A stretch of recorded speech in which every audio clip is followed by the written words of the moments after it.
په هیواد کې د اسلامي امارت په بیا واکمنېدو سره د مسؤلینو، دیني علماو، قومي مخورو په هڅو د هیواد په کچه زرګونه کورنیو ترمنځ د کلونو لویې او وړې دښمنۍ په دوستۍ بدلې شوي دي. د ننګرهار کوټ ولسوالۍ قومي مخور حاجي اسلم خان وایي د ولسوالۍ د مسؤلینو، قومي مخورو او علماو په هڅو سره ګڼې په دښمنۍ ککړې کورنۍ د دوستۍ په ډګر کې نیول شوي. موږ ډېرې جرګې مرکې کړي، ډېرې بدۍ په دوستۍ بدلې کړي، ډېر د خلکو په منځ کې روغې جوړې کړي دي او د دې وروسته هم د الله نه غواړو چې موږ دا روغې جوړې وکړو او دا دښمنۍ په دوستۍ بدلې کړو.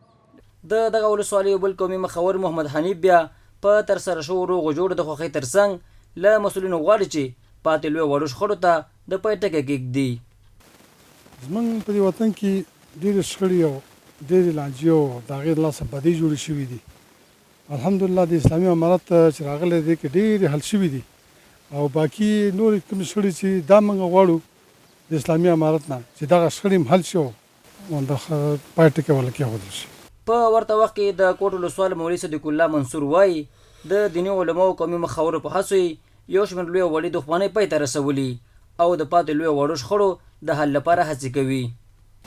نو دلته تقریبا چې نهه دښمنۍ وي په دې کوټ ولسوالۍ مربوط. بیا په دې کې 6 روغې جوړې شوې دي چې هغې کې مړي شوي وو، داسې مړي مې کې شوي وو چې یو طرف نه شوي وو بل طرف نه وو شوي، او 6 پکې مکمل روغې جوړې وشولې. 4 داسې روغې دي چې هغه د جریان لاندې دي. انشاءالله نږدې ورځو کې به هم دغه دښمنۍ چې دي د ورونو په شان په یو ټغر به سره کېني او مشکلات به حل شي. نو باقي هم دا کوشش کوو د قومي مخبرو او د علماو واسطه باندې چې دغه څومره بدبینۍ دي په کوټ ولسوالۍ کې دا ختم شي.